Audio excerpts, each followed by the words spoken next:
dar uma opinião? Esse livro aqui é maravilhoso. Maravilhoso, né? Maravilhoso.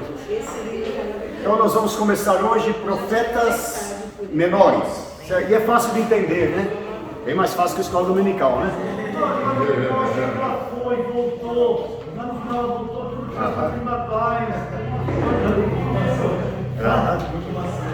é uma matéria complicada. Bom, vamos lá. Então nós vamos entrar hoje em Profetas Menores. Vai na introdução aí, vamos lá pessoal, na introdução, página de número 15, na 16 aliás. Quantos são os profetas menores mesmo? Agora fecha o livro. Fecha o livro. Vamos ver, vamos desafio aí, vai. Falar o nome dos profetas menores. Na ordem? Pode ser fora de ordem, mas vamos dar uma chance para vocês. Né? Bom, na 1, sem olhar no livro, hein? Ageu, Zacarias, Joel, Amós, Abacuque, Malaquias, Jonas, Oséias, Sofonias. Falta 1. 2, 4, 6, 8, 10. Não, 5, 9, 10, falta 2. 2, 4, 6, 8, 9, 10. E aí, vamos lá. Sem olhar no livro, Miqueias E Ageu. Ageu. Já foi. Então, falta 1. 1, 2, 3, 4, 5, 6, 7, 8, 9, 10, 11. Oséias. Amós, tá aí Amós? Amós, Obadias, Joel, Sofonias. Olha que tá fácil, hein? Tá facinho de achar. Vou ajudar vocês, vai. Ó, Malaquias, Zacarias, é os dois finais. Abacuque já tá aqui, ó. Tá lá em cima. E aí? Falta 1. Jonas, Joel. 1, 2, 3, 4, 5, 6, 7, 8, 9, 10, Tá 11. no começo. Hã? Tá no final. Deixa eu ver, ó. Tá no começo, tá mais no começo. Então vamos lá. Vou falar o nome dele aqui, vai.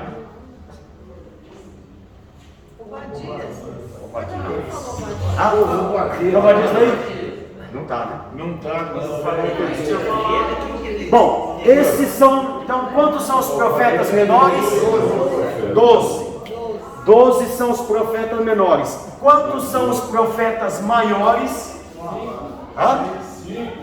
Na verdade, são 4 profetas maiores, mais 5 livros. Certo? Então, vamos lá. Um dos profetas maiores é o Isaías. Certo? Sim. O outro é Jeremias. Aí, por que é 4 profetas e 5 livros? Porque tem o Lamentações de Jeremias também. Então, são 1, 2, 3, 4. E depois tem mais um, qual que é? Ezequiel e Daniel. Porque, todo mundo sabe, mas só para relembrar, por que eles são considerados profetas maiores? Porque escreveram mais. E os profetas menores, porque escreveram menos, tá? Só que aí tem um problema sério. E agora eu quero ver vocês sair dessa. Eles escreveram mais, por isso são profetas maiores. Mas Oséias tem 14 capítulos.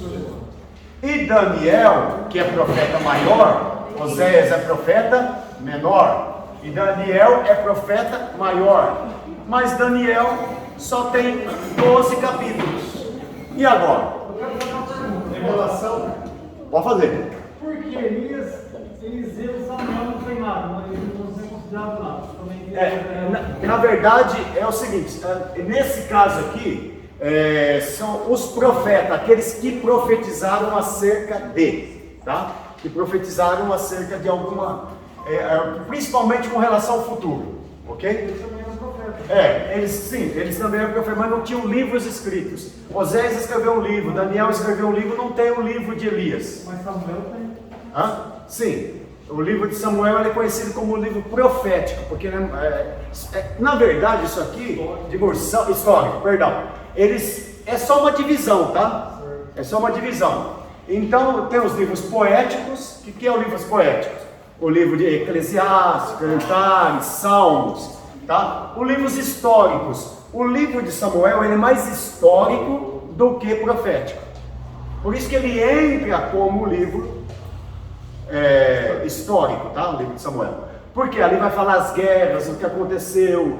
Tanto é que muitas coisas que está escrito no livro de Samuel é repetido em crônicas, é repetido em reis, porque são livros históricos. Não deixa de ser um livro, né, que fala de profecias, tal, que tem, mas não é uma profecia futura. Samuel não é praticamente, ele era um profeta, mas não falava do futuro. Os profetas, eles são considerados porque todos esses daqui profetizaram alguma coisa do futuro. Nós vamos ver que, você vai ver Oséias profetizou alguma coisa do futuro.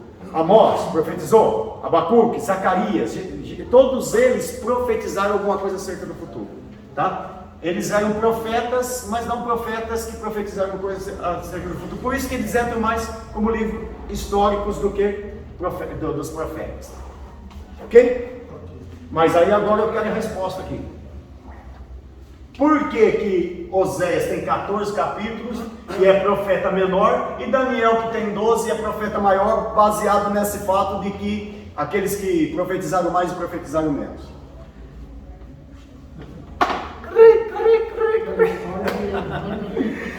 É porque Oséias viveu num período histórico? Porque ele viveu no período histórico? Não, não é. Vamos lá, é só você usar o mesmo fato. Jefferson, você disse que os profetas maiores eram o profeta maior porque eles fizeram o quê? Profetizaram mais, né? Sim. E os profetas menores porque profetizaram menos. Então é a mesma regra, tá? Aqui Daniel tem 12 capítulos, mas tem mais conteúdo. Aqui Oséias tem 14, mas o conteúdo é menor.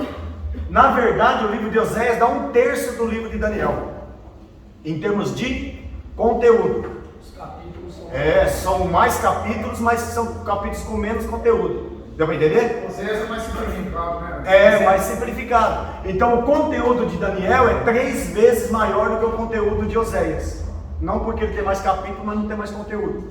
Ok? Então justamente não são maiores porque eles profetizaram coisas mais importantes, não, maiores por causa do seu conteúdo, só isso. As profecias de Oséias, de Naum, que é um livro pequeno, de Sofonias, não são menos importantes do que a de Daniel, Isaías, Ezequiel, Jeremias, não são menos, tanto é que tem, vamos ver aqui no livro de Oséias, mesmo de Joel, profecias tremendas, falando do fim do mundo, profetizando acerca do fim do mundo, tá? Ok?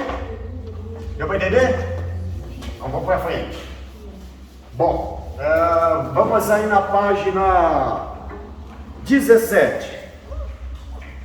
A correção, o amor, justiça social no tempo de diferença. Então ele faz um resumo, a unidade 1 vai fazer um resumo dos 3 livros que nós vamos estudar hoje. Vamos tentar estudar os 3, que é Oséias, Joel e Amós.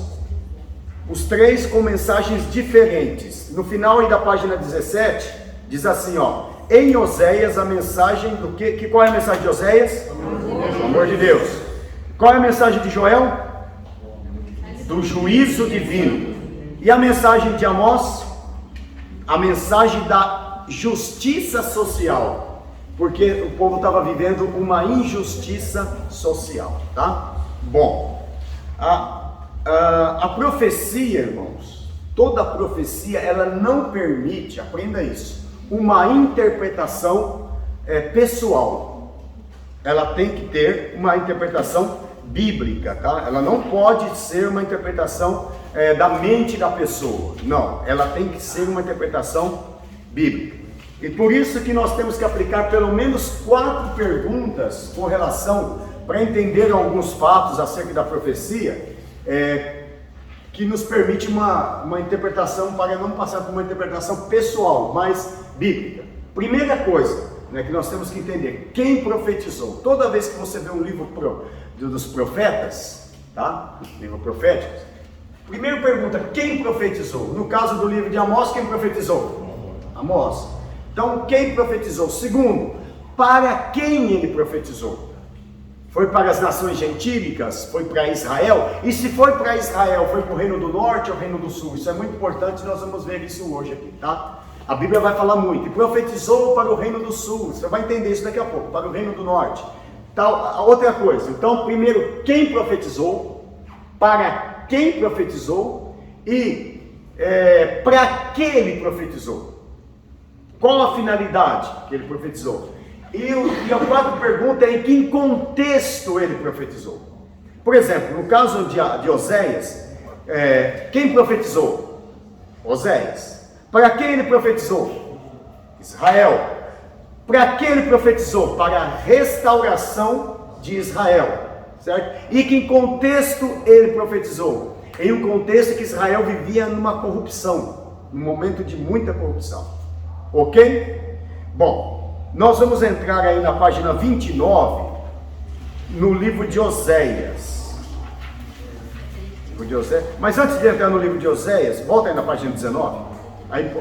A importância da mensagem profética. Que página? Página 19.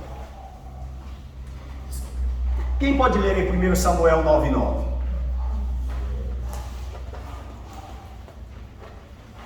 Depois alguém lê Oséias 9:7.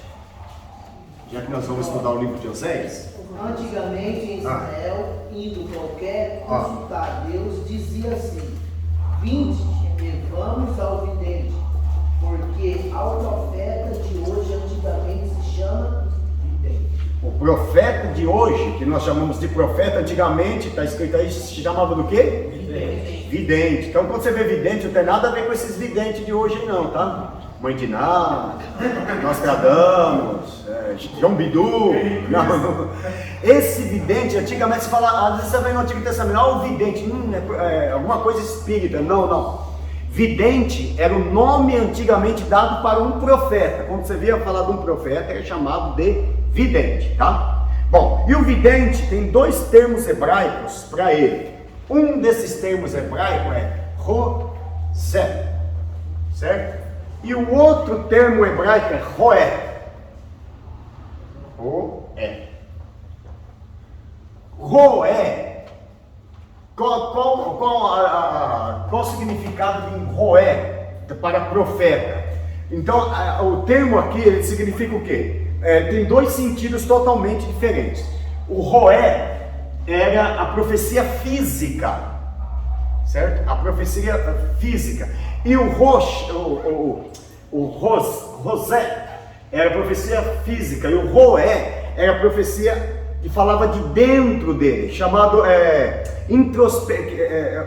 a profecia introspectiva, tá? Era a profecia, vamos dizer assim, como que eu vou te explicar? Que vinha de dentro do profeta. Não era uma profecia externa, certo? Ou seja, o rosé você via com os olhos físicos. Agora o roé você via com o espírito. Você profetizava com o espírito. Quer ver para você entender isso? Abre em Oséias 9:7, você vai ver escrito isso lá. Pode ler? Pode ler.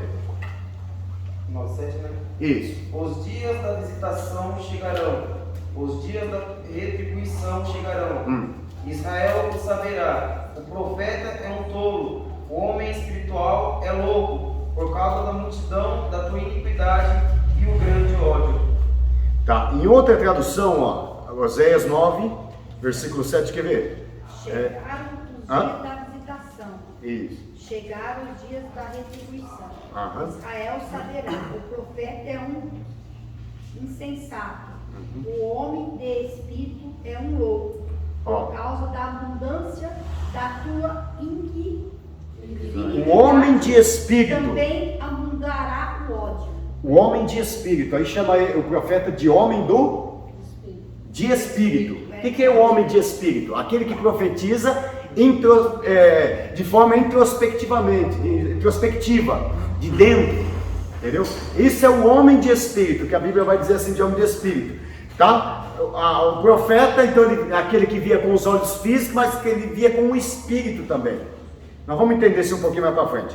Vamos aí na página 19. Ao olharmos essas profecias, encontraremos elementos desconhecidos, tais como povo. Veja bem, por que é difícil a gente muitas vezes entender a Bíblia? Por causa disso aqui, ó. Ao olharmos essas profecias e entender as profecias. Não tem profecia que é difícil de entender? Vamos ser sinceros. Zacarias, né? Muitas profecias que estão lá em Zacarias, em Malaquias, em tantos outros lá. Por quê? Por esses motivos aqui, ó, encontraremos elementos desconhecidos, tais como povos que não existem mais hoje, certo? Localidades que não existem mais na atualidade, palavra em desuso, palavra que não usa mais, além de uma realidade sociocultural diferente da nossa. A realidade israelita do último milênio, antes do nascimento do nosso Senhor Jesus Cristo, que é bem diferente da nossa, né? Todavia, de acordo com a tradução do conteúdo profético proposta nesse livro, a mensagem tornará para você mais fácil, mais inteligível, mais aplicável, visto que os desafios encontrados pelo povo de Deus também são os mesmos desafios que nós encontramos hoje. Então nós só precisamos entender o contexto para nós entendermos a história, entendemos o que cada um desses profetas aí profetizaram. Na página 22 tem aí um vaso. Na página 20 tem uma cópia aí, uma réplica do rolo encontrado em Qumran, nas cavernas de Qumran. Na página 22 tem a foto de um vaso, né, uma réplica de um vaso que foi encontrado em Qumran também. Vamos aí na página 22, os canais da profecia. Quais são os canais da profecia? Vamos ler aí. A carta aos Hebreus apresenta uma lista de predicados que foram marcados por homens que viveram pela fé. Muitas das características referem-se aos profetas, homens que pela sua fidelidade cumpriram a missão por Deus, lhes foi designada. Ao finalizar a lista representada em Hebreus, o escritor conclui dizendo, o que ele diz aí no livro de Hebreus? Que mais direis? Faltar-me-ia tempo contando de Gideão, de Baraque, de Sansão, Jefité, Davi, Samuel e dos isso, da quais pela fé venceram reinos. Quem que a gente poderia citar aí que pela fé venceu o reino? Davi, Jefité, né? Praticaram a justiça, alcançaram a promessa, fecharam a boca dos leões. Quem que fechou a boca dos leões? Fala aí, dois aí, pelo menos dois. Davi, Daniel, Sansão, rasgou um leão no meio lá, né? Ok? Outros experimentaram escárnios e açoites até cadeias. Fala aí. Paulo, Jeremias, Sadraque, Mesaque, Abednego, prisões, né? Daniel, foram apedrejados. Quem? Estevão, Tiago, tá? Tiago também. Cerrados. Quem foi cerrado? Isaías. Isaías foi cerrado, né? Segundo o Talmud, irmãos. Jeremias? Não, Jeremias não.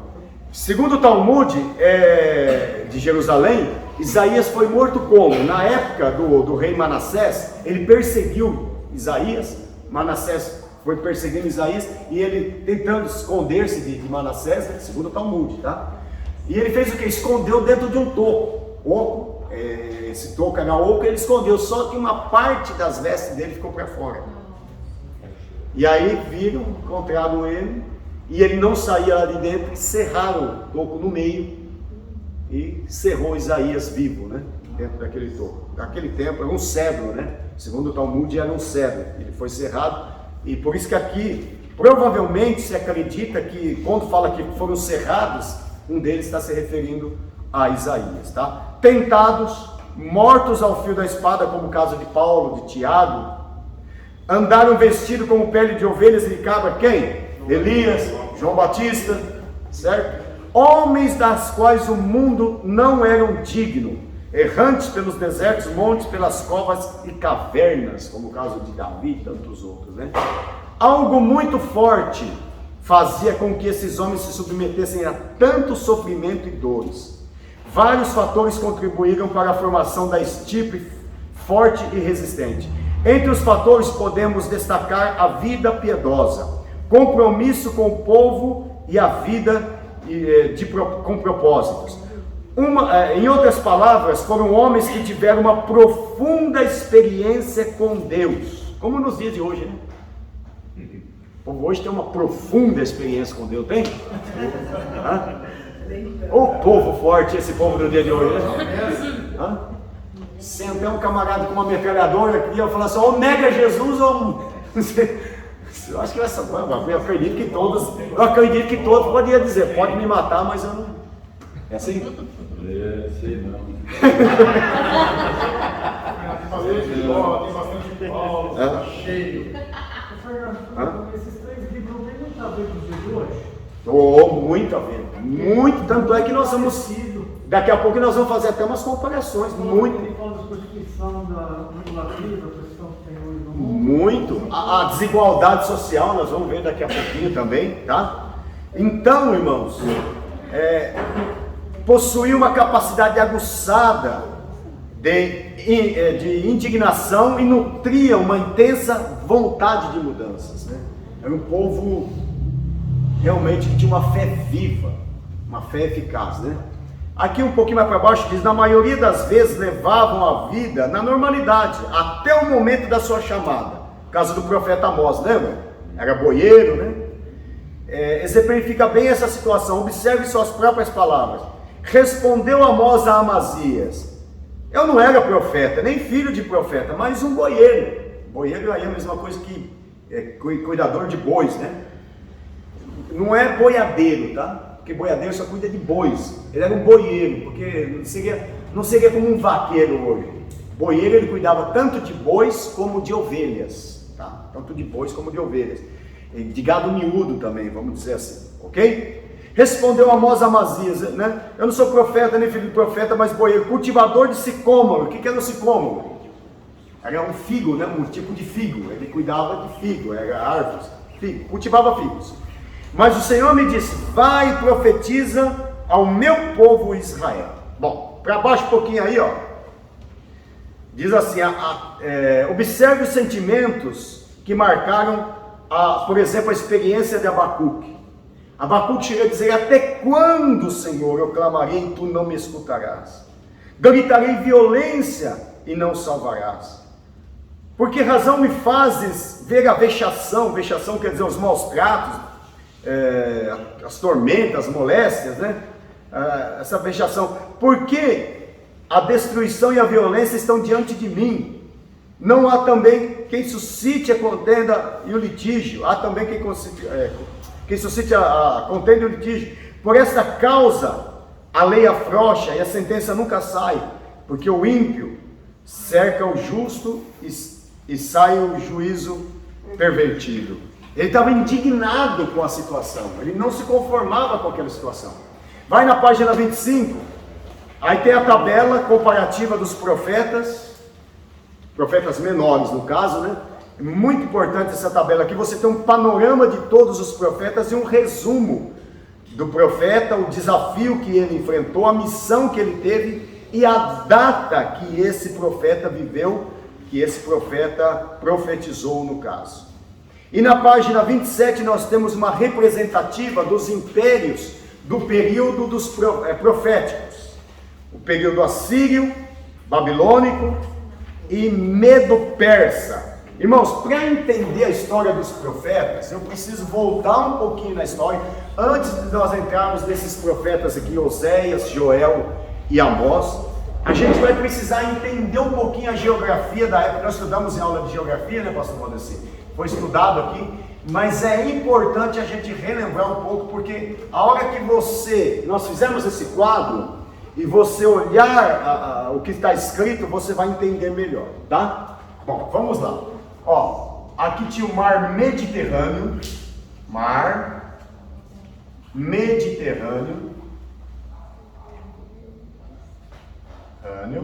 aqui nesse canto, o famoso Golfo Pérsico, tá?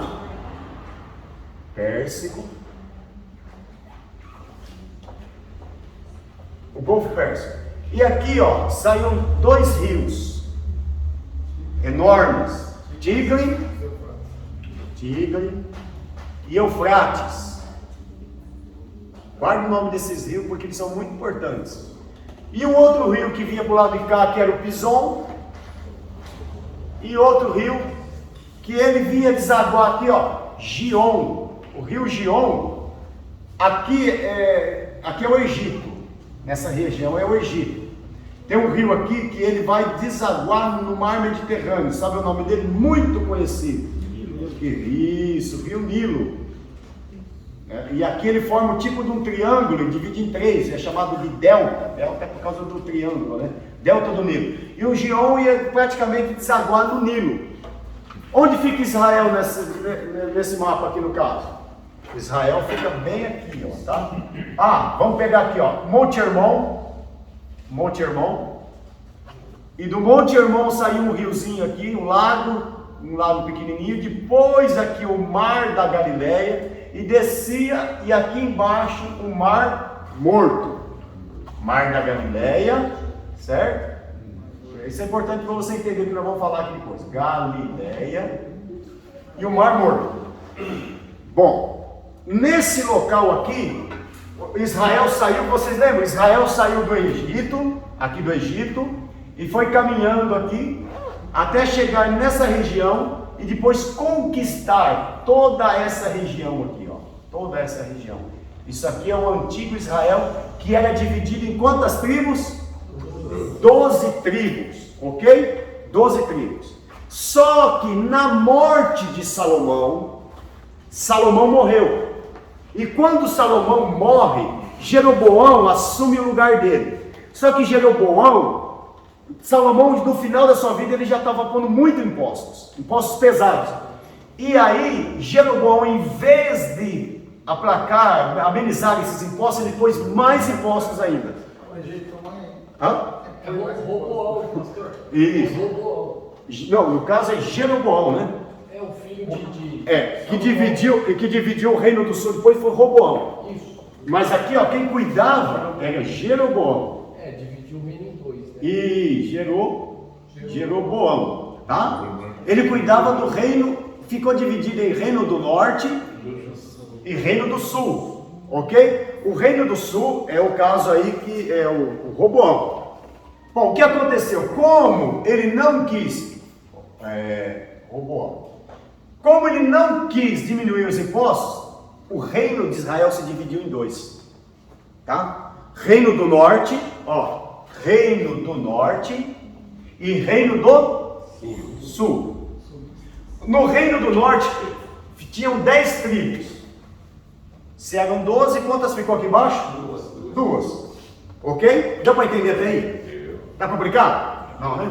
Bom, então Jeroboão ficou cuidando do reino do norte e Roboão ficou cuidando do reino com duas tribos. Só sobrou aqui Judá e Benjamim.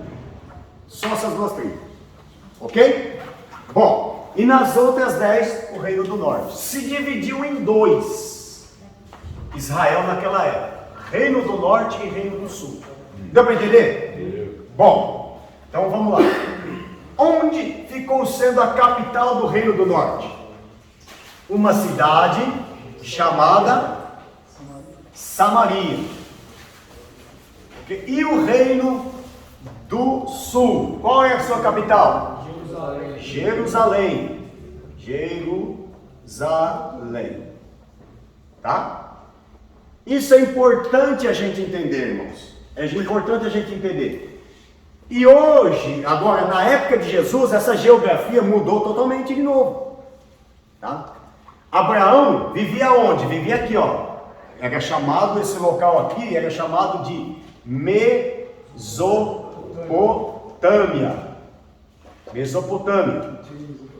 Ele morava aqui em uma cidadezinha chamada Ur, dos caldeus, né?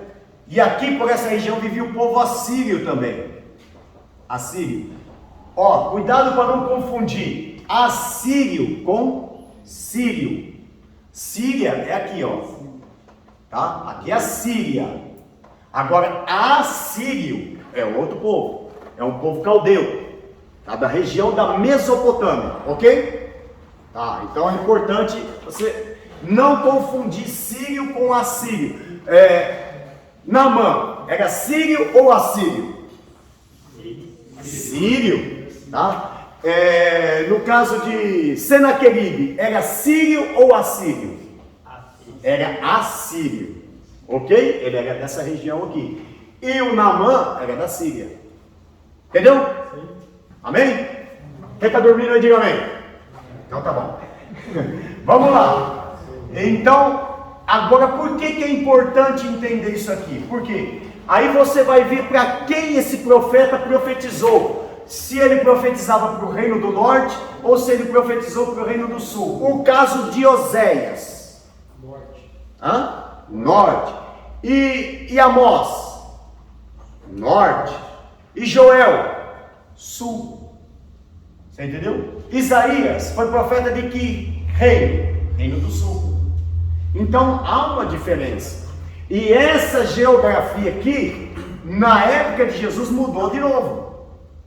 E hoje mudou de novo. Nossos dias está totalmente mudado, não é? Porto Ferreira não mudou? Tinha vila aqui que não existia. Tem vila aí que tem 2, 3 anos que passou. O Afonso, ali, Santo Afonso. Quem olha há muito tempo, não existe. Há 10 anos atrás alguém fala não existe Santo Afonso. Mas no nosso dia existe Santo Afonso, não existe? Então mudou a geografia. Bom, deu para entender aqui? Alguém tem alguma dúvida? Repete aí, pastor, os de cima que eu vou anotar. São 10 reinos, né? Reino do norte. Quem era o rei? Jeroboão. Reino do sul, quando dividiu 2 reinos, tá? Judá e Benjamim. Qual era a capital? Jerusalém. Qual a capital do reino do norte? E aqui no reino do sul, quem era o rei?